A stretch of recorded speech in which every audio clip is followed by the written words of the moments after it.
नमस्कार, मैं हूं राजेश पांडे। आप देख रहे हैं श्री नारद मीडिया। नारद मीडिया की टीम इस समय सिवान जिले के दरौली प्रखंड अंतर्गत तरवनी गांव में है। हमारे साथ एक जिले के और लाल हैं। आपका नाम डॉक्टर वरुण पाठक है। आप बगल के ही गांव पुनक में एक पटखौली जगह है, वहीं के हैं। आप इस समय बनारस में डॉक्टर हैं, लब्ध ख्याति प्राप्त चिकित्सक हैं। आपका वहाँ एक नर्सिंग होम है जो मेट्रो ऋषिदेव के नाम से है। डॉक्टर साहब, आजकल कोरोना को लेके बड़ा एक भय का वातावरण है। आखिर ये क्या है और ये कब तक रहेगा? ये एक टाइप का वायरस है जो कि ये अभी कुछ दिनों तक चलेगा, साल 2 साल तक चलेगा। इसका वैक्सीनेशन मेन जरूरी है, वैक्सीनेशन कराना। अगर वैक्सीनेशन समय से सब लोग करा लेंगे तो इससे हम लोग मैक्सिमम जीत हासिल कर लेंगे। अन्यथा वैक्सीनेशन न कराने से इसकी और ज़्यादा खतरा बढ़ते जाएगी। तो इसमें सबसे ज़रूरी है पहले तो वैक्सीनेशन कराया जाए। लेकिन मीडिया में या अन्य स्रोतों से ऐसी रिपोर्ट आ रही है, ऐसा कहा जा रहा है कि इसका जो वेरिएंट है, जो डबल ट्रिपल वेरिएंट है, ये और ज़्यादा स्ट्रांग होके और ज़्यादा मजबूत होके आ रहा है। इसमें कहाँ तक सच्चाई है और क्या है इसका? वेरिएंट तो चेंज तो कर रहा है, चेंज तो हो रहा है, लेकिन वैक्सीनेशन इस पर कारगर है। हमारी वेरिएंट तो अपना चेंज कर रहा है, लेकिन उसमें वैक्सीनेशन होगा तो हमारे लिए बहुत कारगर है और सबके लिए कारगर है।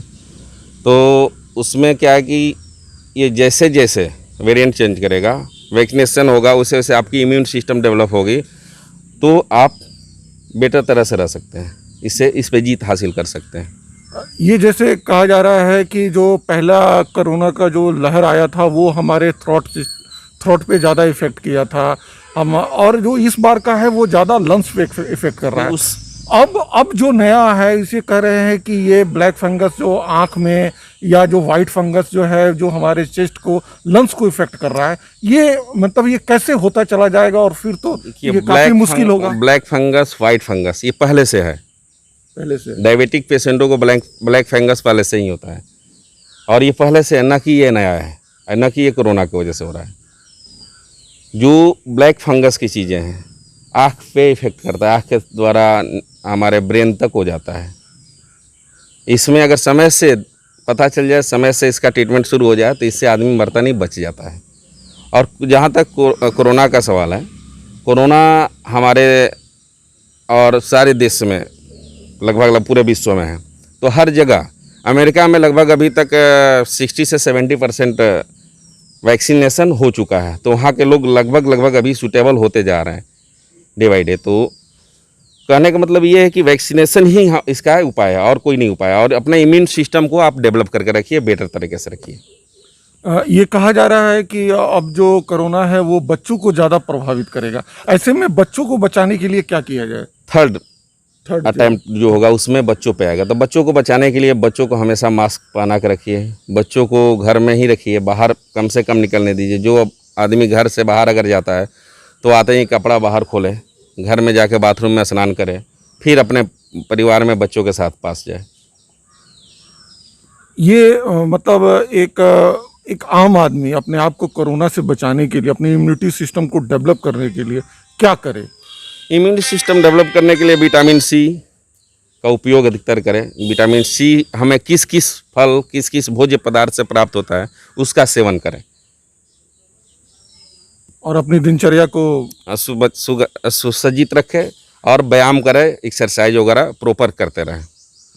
ये गांव के अपेक्षा शहरों में ज़्यादा है कोरोना का कहर, गांव में कम है, लेकिन इस बार गांव को भी ये छू रहा है, पकड़ रहा है। इस बार जो है गांव में ज़्यादा हुआ, शहर में कम है।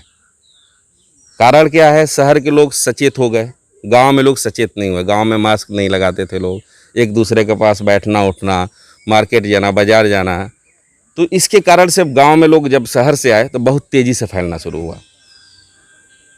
इसका मेन उपाय यही है कि आप इससे बचिए। इसको मन ये मत समझिए कि हम आपको टच नहीं कर रहे हैं तो ये बहुत ख़राब बात है। नहीं टच करिए, एक दूसरे से दूरी बना कर रखिए, मास्क पहन कर रखिए। डॉक्टर साहब, बनारस में आप 15 साल से प्रैक्टिस कर रहे हैं, आपका वहाँ एक नर्सिंग होम है। वहाँ तक पहुँचने के लिए कैसे, वहाँ पहुँचने के लिए क्या रास्ते हैं, कैसे जाया जा सकता है? ये बनारस में मेहनत और लगन से मेहनत और लगन। सबसे जरूरी है मेहनत और लगन और ईमानदारी के साथ। जी हाँ, JR कॉन्वेंट दोन में सत्र 20-21-22 के लिए नामांकन प्रारंभ। वर्ग नर्सरी से 11वीं तक। सा विद्या या विमुक्त है। विद्या वही है जो मुक्ति दिला दे। JR कॉन्वेंट इसी दिशा में एक सुनहरी सोच है। अज्ञानता, कष्ट, कलेश एवं दुर्भिक्ष आदि से आदमी को मुक्ति दिलाने हेतु ही JR कॉन्वेंट का निर्माण किया गया है। हमारे यहाँ आधुनिक संसाधनों से विद्यार्थियों का सर्वांगीण विकास कर उन्हें ज्ञान और विज्ञान में पारंगत किया जाता है, ताकि वे कल अपना और देश का भी भविष्य उज्जवल कर सके। अब इसमें देर क्या है, आज ही अपने बच्चों का नामांकन JR कॉन्वेंट में यथाशीघ्र कराकर इसका लाभ उठावें। इस विद्यालय की विशेषताएं: आधुनिक भवन परिसर में बड़े बड़े सभागृह और नाट्यशाला भी हैं। साइंस, सामाजिक विज्ञान, गणित, कंप्यूटर विषयों के लिए पूर्ण सुसज्जित प्रयोगशालाएं, 10,000 से अधिक पुस्तकों की सुसज्जित लाइब्रेरी।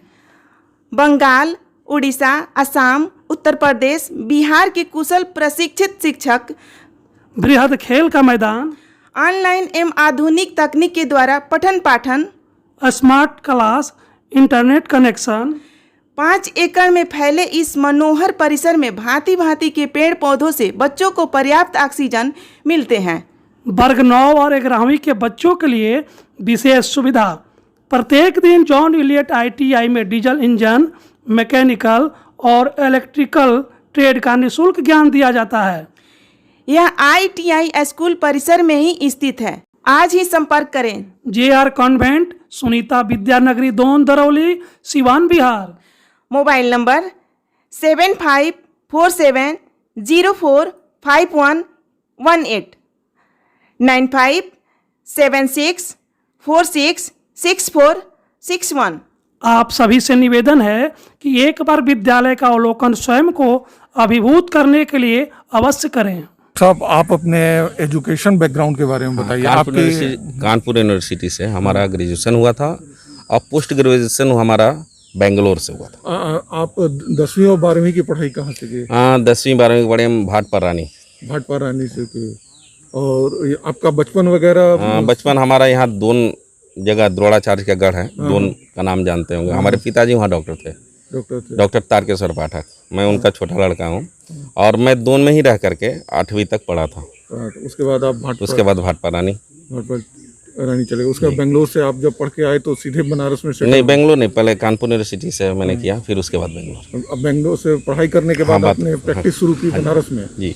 आपके घर में और कौन कौन डॉक्टर हैं? नहीं, हमारे घर में फादर थे, उसके बाद में आपकी वाइफ वगैरह? नहीं, वाइफ डॉक्टर नहीं। आपका जो वहाँ नर्सिंग होम है ये कहाँ बनारस में? ये बनारस में अखरी बाईपास के पास है, मेट्रो ऋषिदेव के नाम से है। मेट्रो। इसमें सारे विभाग हैं मतलब? जी, हमारे यहाँ doctor PS Verma neuro surgeon है, जो हमारे बहुत अच्छे बड़े भाई की तरह, मित्र की तरह है, वो भी बैठते हैं। और डॉक्टर विनीत यादव आर्थो में है। हम लगभग सारे लोग अवेलेबल हैं। डॉक्टर साहब, अंतिम सवाल, ये जो पेंडेमिक है, जो ये महामारी है, कहा यह जाता है कि इस तरह की महामारी का इलाज जो है वो हमारे आयुर्वेद पद्धति में ही है। क्या ये बात कहाँ तक सही है? देखिए, आयुर्वेद पद्धति में तो इसका इम्यून सिस्टम का अधिकतर हम लोग जो खान पान करते हैं उसी से इम्यून सिस्टम हमारा डेवलप होता है। तो इसलिए कहा जा रहा है कि आयुर्वेद पद्धति में ही है कि इम्यून सिस्टम को ही डेवलप, जिसका इम्यून सिस्टम बेटर है उसी का वो इस पर जीत हासिल कर ले रहा है। जिसका इम्यून सिस्टम नहीं बेटर है वो इसमें हार जा रहा है। ऐसा माना जाए कि मीडिया के द्वारा या अन्य माध्यमों से द्वारा इसको बहुत पैनिक किया गया है। इस तरह की चीज़ें नहीं, अगर व्यक्ति ध्यान दे तो वो ठीक हो सकता है। देखिए, पैनिक तो किया है, थोड़ा पैनिक तो है। उसमें क्या हो रहा है, पेशेंट जो एक बार हो जा रहा है, भय हो गया कि कोरोना हो गया, तो भयभीत एंजाइटी, पेशेंट को एंजाइना हो जा रहा है और घबराहट बेचैनी में उसकी मैंने मैक्सिमम अपना शरीर छोड़ दे रहा है कि अब हम नहीं बचेंगे। तो थोड़ा सा ये है, तो इसको थोड़ा सा हाईलाइट करके ये बताने की ज़रूरत है कि जानलेवा नहीं है। आप अगर अपने से सचेत रहेंगे, सुसज्जित रहेंगे, व्यवस्थित रहेंगे तो आप इससे निजात पा सकते हैं, ठीक हो सकते हैं। आपने देखा कि डॉक्टर साहब ने कितनी बेबाकी से बताया और कहा कि इम्यूनिटी सिस्टम को अगर डेवलप किया जाए तो कोरोना पर जीत हासिल की जा सकती है। डॉक्टर साहब इस ज़िले के, सिवान ज़िले के लाल हैं और बनारस में प्रैक्टिस करते हैं। आप इनके मेट्रो रेसिडेंट जो नर्सिंग होम है वहाँ पे जाके आप इनका लाभ उठा सकते हैं। डॉक्टर साहब, आपने नारद मीडिया को समय दिया, इसके लिए बहुत बहुत धन्यवाद। Thank you.